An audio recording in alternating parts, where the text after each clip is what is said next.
This is the second week of reading Descartes. We read the first two meditations last week. This week we're going to read meditations number 3 and 5.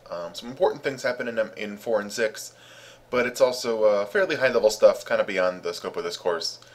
What I want to talk about here, 3 and 5 are sort of the logical continuation of the worries in 1 and 2.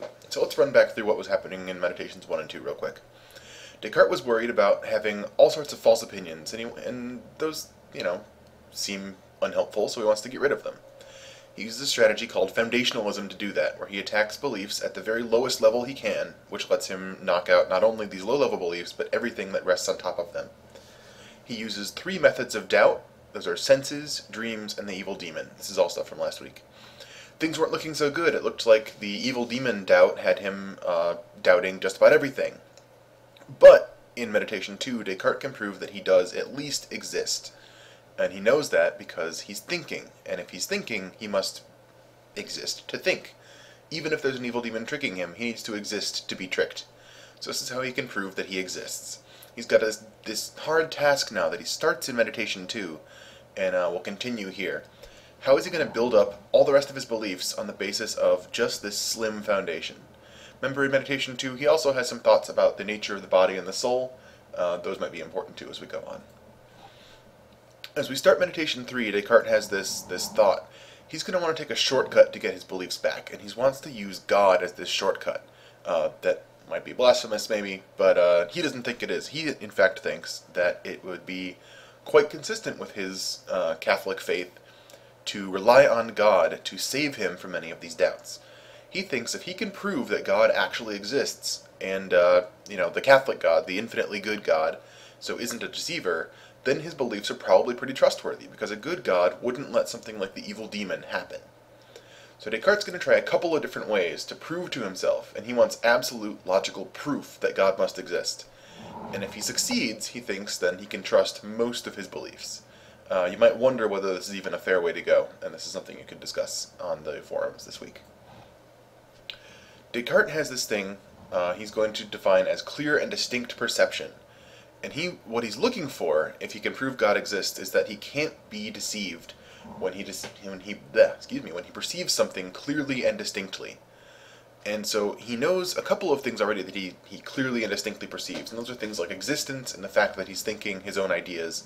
We don't clearly and distinctly perceive other things in the world, like the relationship between my idea of a car, say, and there actually being any cars in the world at all.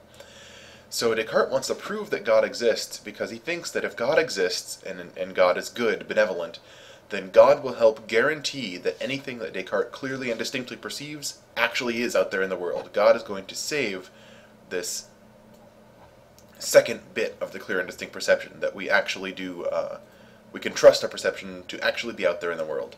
So first he's going to say a couple of things about how ideas work before you can get to the God part.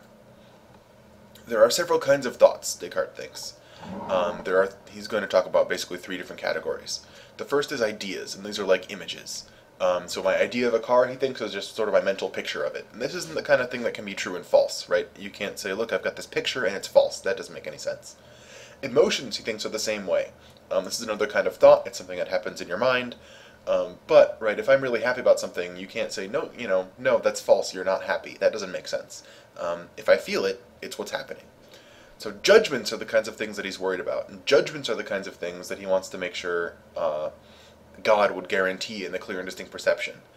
So what he wants to do is find a link between my ideas, the images in my head, and judgments about whether these actually link up with things in the world.